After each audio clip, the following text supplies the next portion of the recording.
Hi, this is the lab practice number 9, Synthesis of Malachite. The team members are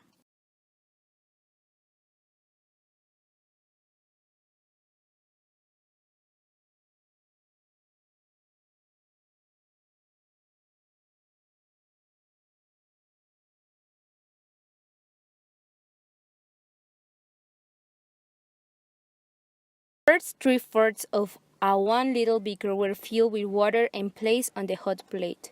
The temperature was increased to bring the liquid to its boiling point. Then 1.51 grams of cupric nitrate trihydrate and 10 milliliters of distilled water were added in a 250 milliliters beaker and stirred until an homogeneous solution was formed. Next, we measure 20 milliliters of a solution of ammonium hydroxide in a graduate cylinder, and it was slowly added to the previous solution. A light blue precipitate was formed, and it dissolves when the addition of the remaining aqueous ammonia solution is complete, forming a strong blue solution. Then, what is the reason of the blue color when you add ammonia to the copper nitrate solution? The blue color is due to copper ions. Small amount of ammonia in copper solution makes insoluble copper hydroxide, a pale blue precipitate. Adding more ammonia causes another reaction, ligand exchange, giving the deep blue tone to the ammoniacal copper solution. Subsequently, 80 milliliters of carbonic acid solution, sparkling water, were measured in a graduate cylinder and slowly added to the solution of the complex until the formation of a precipitate was no longer observed.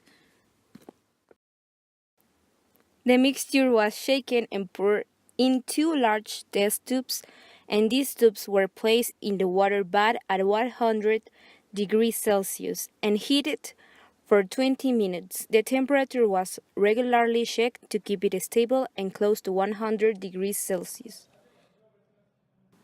When the heating was complete, reaction mixture was cooled down for a few minutes outside the water bath.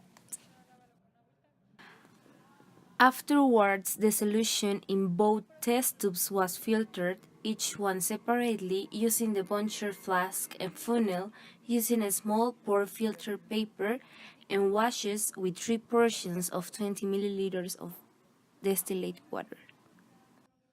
Finally, allow air to pass through the product for a few minutes to get it as dry as possible, around 3 minutes. Separate it from the paper and place it in a watch glass. In order to verify that the powder is indeed malachite, a few drops of hydrochloric acid were added to a portion of the product.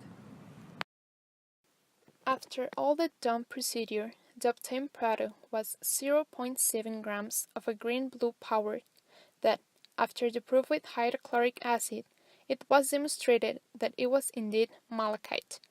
The product was kept in a petri box and given to the teacher. The chemical reaction between tetraamine copper 2 ion and carbonic acid. In this reaction, we have tetraamine copper 2 ion that reacted with carbonic acid, having as product copper dihydroxide, carbonate, and gaseous hydrogen.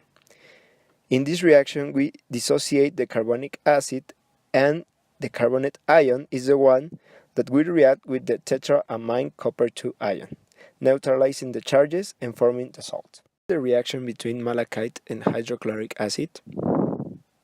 Pure malachite usually doesn't produce hydrogen because it is a copper carbonate.